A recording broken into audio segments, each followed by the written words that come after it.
Now that I told you how much you can get paid, let me tell you what it is that you'll be getting paid for. Let's start with the Digital Learning Scope and Sequence Action Plan. The DLSS itself is a beautiful and comprehensive guide to technology implementation that our colleague Stu put together. It is based on ISTE standards and is aligned with SFUSD's graduate profile.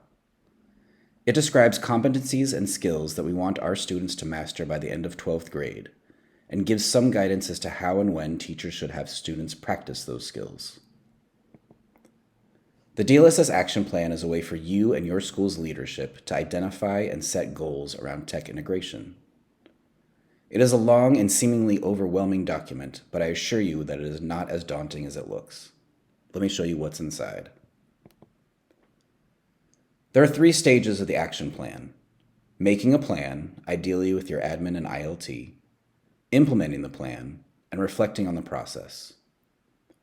We would love for you to complete the first stage of making the plan by our first meeting if possible. I know that still sounds daunting, so let me show you the steps. The first step is to do a self-assessment of how your school is performing around different ISTE standards. You and your leadership team will look through the DLSS and find competencies that your site is doing well with, and ones where you think there is room for growth. You don't even have to write anything for this step. Just copy and paste the competencies from the DLSS to your action plan. The second step is to create some SMARTY goals based on your identified areas of growth. SMARTY stands for strategic, measurable, ambitious, realistic, time-bound, and equity-focused. We have some examples for you embedded in the action plan template. Step 3 gets you to think about how you are going to get the rest of your staff to go along with this plan. Who will you work with? When and how are you going to disseminate information? What other strategies will you need to use? I'm going to pause here at step 3 because those are the steps that we'd like to see by our first meeting. All the previous DLeaFs that I've talked to said that they were able to finish steps 1 to 3 in just a 30-minute meeting with their admin or ILT. The next 2 steps happen over the course of the year. Step 4 has you capture some documentation and artifacts of your plan in action.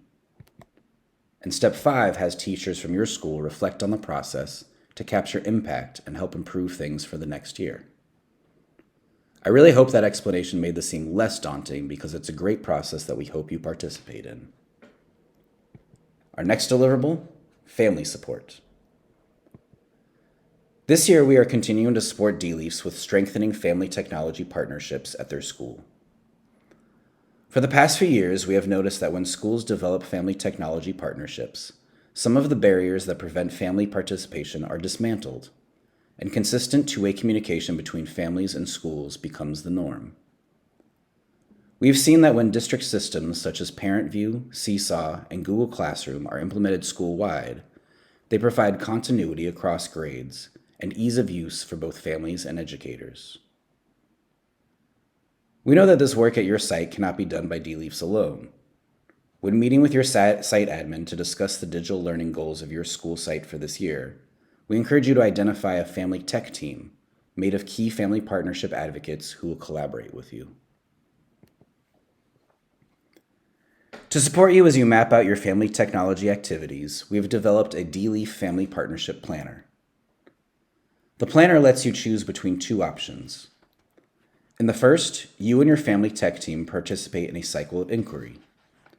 You'll identify one of the big barriers to family partnership at your school, which may or may not be about technology, and then you collaborate on a couple of activities that do involve technology to help address it. If the first option doesn't feel like a good fit, we also provide a menu of family tech activities you can choose from. Either way, Steve and Devlin would love to be thought partners and collaborators in this work. Next up, we have the Deeper Learning Portfolio. The Deeper Learning Portfolio is a way for you to document, reflect, and share your implementation of the Deeper Learning core instructional priorities.